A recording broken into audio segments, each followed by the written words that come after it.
The school auditorium was a battlefield of whispers, sharp and cutting, slicing through Elena's heart as she sat in the third row.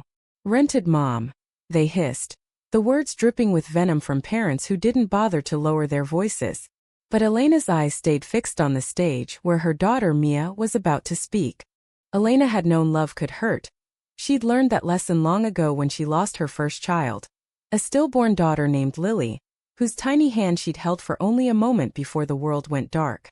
But sitting here in this small-town Massachusetts high school, with Clara's hand resting steady on her knee, she felt a different kind of ache.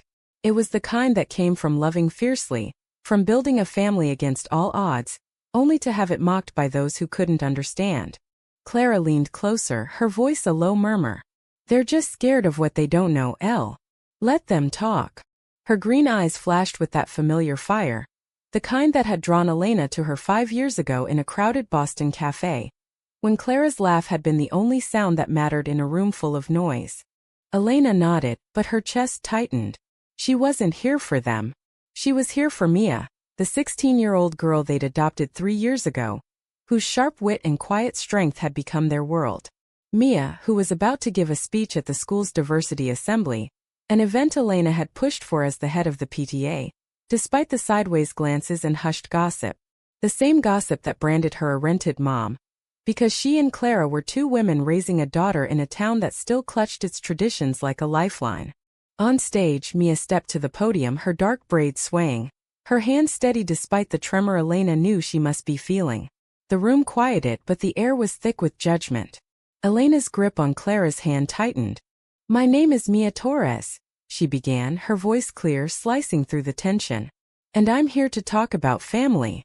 Elena hadn't always been brave. Growing up in a strict Puerto Rican household in Springfield, she'd learned to hide parts of herself. Her dreams, her desires, the way her heart raced when she saw her best friend's older sister in high school. She'd buried those feelings under years of trying to fit in, marrying a man she didn't love, and hoping motherhood would fix the emptiness. But when Lily died, so did that hope. The marriage crumbled, and Elena was left with nothing but grief and a truth she could no longer ignore. She was a lesbian, and she was done pretending. Meeting Clara had been like waking up. Clara, with her sharp tongue and fearless heart, had walked into Elena's life like a storm, tearing down walls she hadn't even known she'd built. They met at a grief support group of all places, Elena mourning Lily, Clara mourning her brother, who died in a car accident. Their connection was instant, electric, a shared understanding of loss that bloomed into something more. Within a year they were living together, building a life in this quiet town, hoping to start fresh. Adopting Mia had been their dream, but it wasn't easy. The agency had hesitated, citing concerns about their non-traditional household. Elena had fought tooth and nail, her voice steady even as her hands shook, until Mia came home. A 13-year-old with a guarded heart and a quick smile that reminded Elena of Lily. Clara, ever the pragmatist, had thrown herself into parenting with a fierceness that surprised even her. They were a family, messy and real, but the town didn't see it that way. The whispers started early. At the grocery store, the park, the school pickup line. "Two moms? That's not natural." Poor kid, growing up confused. Elena had tried to shield Mia, but Mia was too smart, too perceptive. She heard everything. And now here she was standing tall, her voice ringing out. "Family isn't about who looks like you or who shares your blood," Mia said, her eyes scanning the crowd. "It's about who shows up, who stays when it's hard." Elena felt tears prick her eyes. Clara squeezed her hand, her own eyes glistening. The auditorium was silent now, the weight of Mia's words settling over the crowd like a challenge. The speech wasn't the first time Mia had faced the town's cruelty. Last year, a group of boys had cornered her after school, taunting her about her fake moms. Mia had come home with a split lip and a fire in her eyes, refusing to let Elena or Clara call the principal. "I handled it," she'd said, and Elena had believed her, even as her heart broke. She'd wanted to protect Mia from the world, but Mia was teaching her that protection wasn't always about shielding. It was about teaching someone to stand. Clara, though, had been livid. She'd marched to the school the next day, her leather jacket a stark contrast to the pastel cardigans of the other parents. "You let this happen again," she told the principal, her voice low and dangerous, And I'll make sure everyone knows this school failed her. The principal had stammered, promising action, but Clara wasn't satisfied. She'd come home and taught Mia how to throw a punch just in case. Now as Mia spoke, Elena saw that same fire in her daughter. I used to think I didn't belong, Mia said, her voice softening. Not because of my moms but because of the way people looked at us. Like we were less than. Like our love wasn't real. Elena's throat tightened. She remembered the nights Mia had cried herself to sleep, asking why people hated them. She remembered the way Clara would hold her, whispering that they'd get through it together. And they had. They'd built a home filled with laughter, late-night talks, and love that no one could take away. But then I realized something, Mia continued. Their hate doesn't define us. Our love does. The auditorium was still, the air heavy with unspoken truths.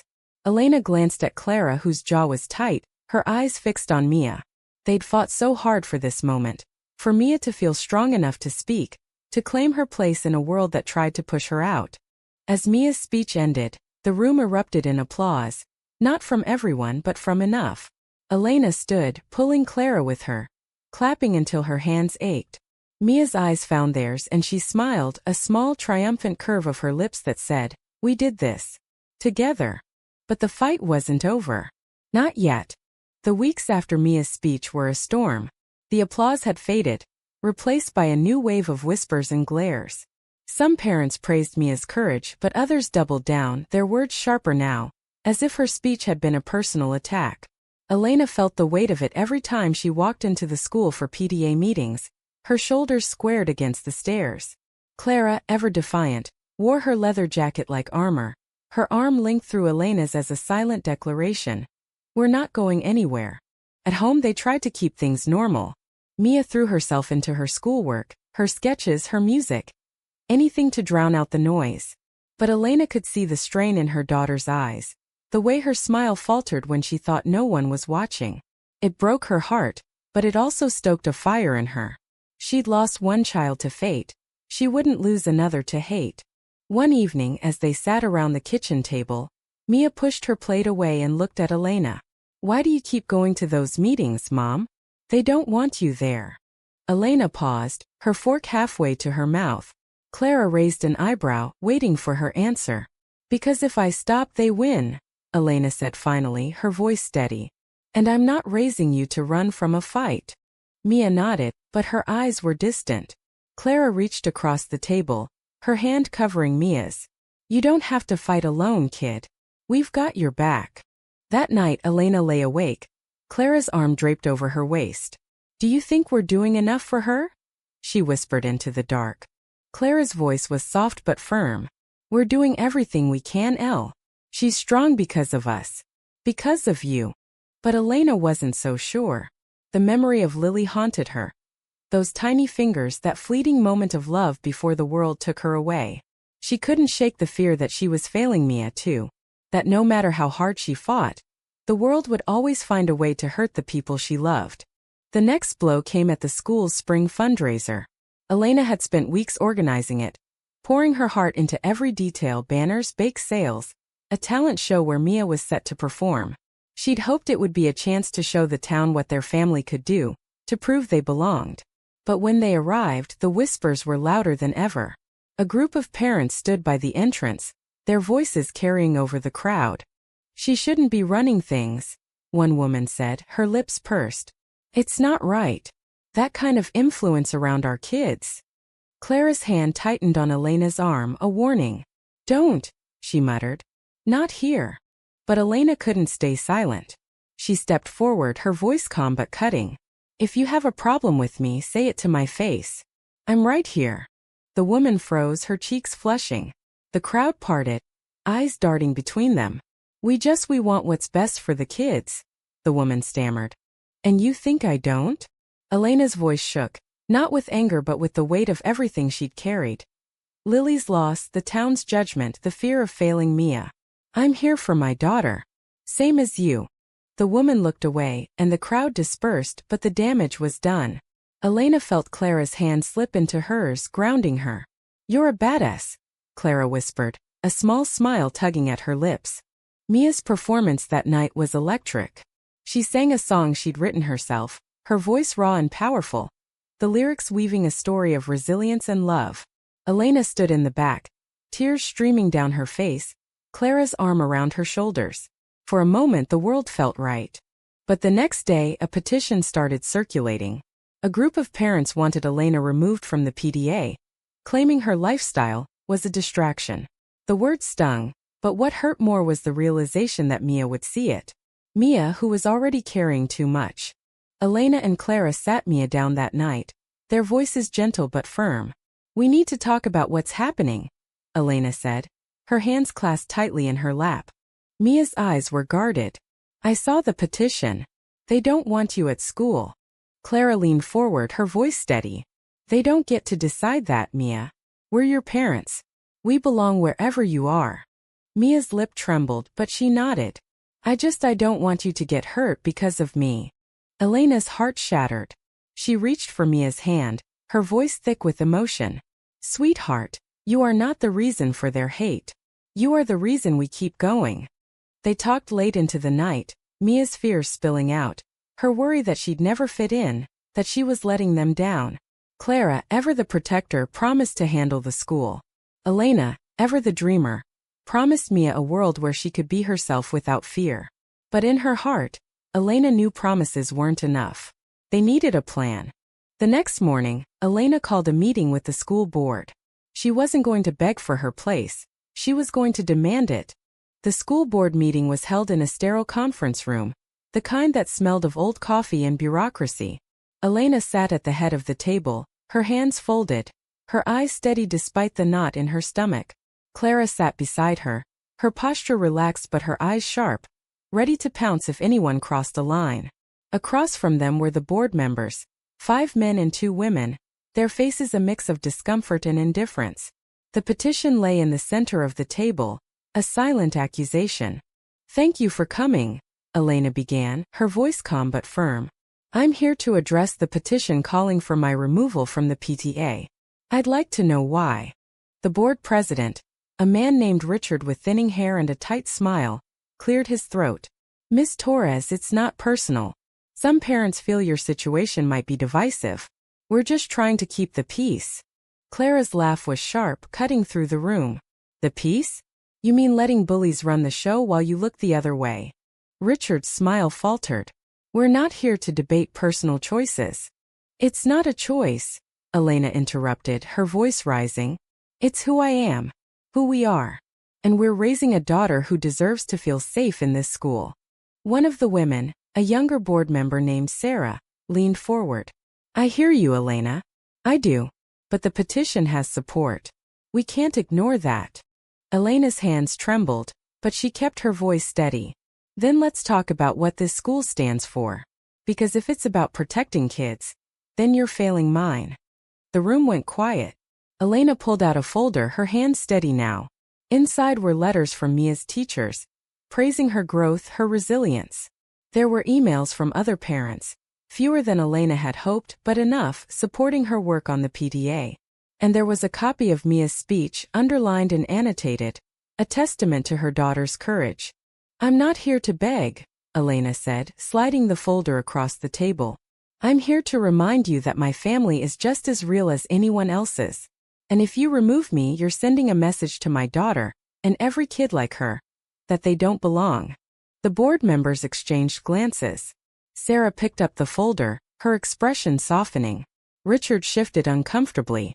"We'll review this and get back to you," he said finally. As they left the room, Clara pulled Elena close, her voice low. "You were incredible." Elena shook her head. "I'm terrified, Clara.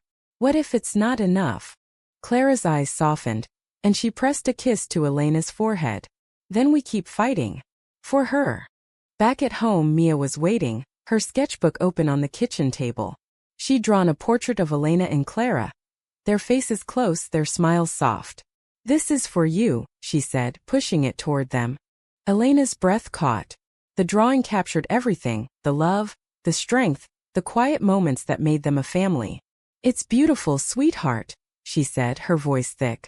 Mia shrugged, but her eyes were bright. I want you to know I'm proud of you. Both of you." Clara ruffled Mia's hair, her voice teasing. Proud of us? Kid, you're the one stealing the show. But the lightness didn't last. The next day, Elena got a call from the school.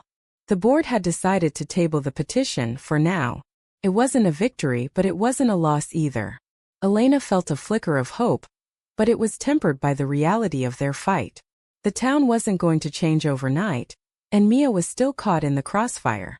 That night, Elena and Clara sat on the porch, a blanket draped over their shoulders. The stars were bright above their small house, the air crisp with the promise of spring. "Do you ever think about leaving?" Elena asked, her voice barely above a whisper. Clara was quiet for a moment, her fingers tracing patterns on Elena's hand. "Sometimes. But then I think about Mia. This is her home, El. And I'll be damned if I let anyone take that from her." Elena nodded, her heart swelling with love for this woman who'd chosen her, who'd chosen this life despite the cost. "I love you," she said, her voice breaking. Clara turned, her green eyes soft in the moonlight. "I love you too. Always." They sat there holding each other, the world quiet for just a moment. But the fight was far from over. The weeks that followed were a delicate balance of hope and tension. The petition was on hold, but the whispers didn't stop. Elena threw herself into her work with the PTA, organizing events with a fierceness that surprised even Clara. She wasn't just fighting for Mia now. She was fighting for every kid who felt like they didn't belong. Clara, meanwhile, took a different approach, coaching Mia's soccer team and showing up at every practice with a grin and a determination to prove the naysayers wrong. Mia seemed to find her footing again. She laughed more, her sketches filling with vibrant colors. But Elena could still see the weight she carried, the way her eyes darted to the side when they passed certain parents at school events. It was a reminder that their family was still under scrutiny, still vulnerable. One afternoon, Elena found Mia in her room, her laptop open to a local news article. The headline read, "Local PTA leader faces backlash over non-traditional family." Elena's stomach dropped. The article was careful, couched in neutral language, but the comments section was a cesspool of hate. Mia's eyes were red when she looked up. "Why do they care so much?" she asked, her voice small. "Why can't they just leave us alone?" Elena sat beside her, pulling her close. "Because some people are scared of what they don't understand. But that's their problem, not ours." Mia nodded, but her silence spoke louder than words. That night, Elena and Clara made a decision. They couldn't keep fighting this battle alone. They needed allies, people who saw their family for what it was. Real, loving, unbreakable. They started small, inviting a few supportive parents over for coffee. Sarah, the board member, came, along with a teacher named Mark who'd praised Mia's speech. They talked about the school, about the need for change, about creating a space where kids like Mia could thrive. It wasn't a revolution, but it was a start. The turning point came at the school's end-of-year assembly. Mia had been chosen to present an award, a small honor that felt monumental given everything they'd been through. Elena and Clara sat in the front row, their hands clasped, their hearts racing. The auditorium was packed, the air thick with anticipation. Mia took the stage, her head high, her voice steady. "This award is for someone who's made a difference," she said, her eyes finding Elena's. "Someone who fights for what's right, even when it's hard." Elena's breath caught. She hadn't known Mia was going to mention her. Clara's grip tightened, her eyes shining with pride. "This award goes to my mom, Elena Torres," Mia said, her voice ringing out. "Because she's shown me what it means to stand up, to love fiercely, to never give up." The room was silent for a moment, then erupted in applause. Not everyone clapped. Some faces remained stony, their arms crossed, but the sound was loud enough to drown them out. Elena stood, tears streaming down her face, as Mia stepped off the stage and into her arms. "I'm so proud of you," Elena whispered, her voice breaking. Mia smiled, her eyes bright. "I learned it from you." Clara joined them, her arms wrapping around them both. For the first time in months, Elena felt like they were winning, not just surviving but thriving. But the victory was bittersweet. As they left the auditorium, Elena overheard a group of parents muttering, their words sharp and familiar.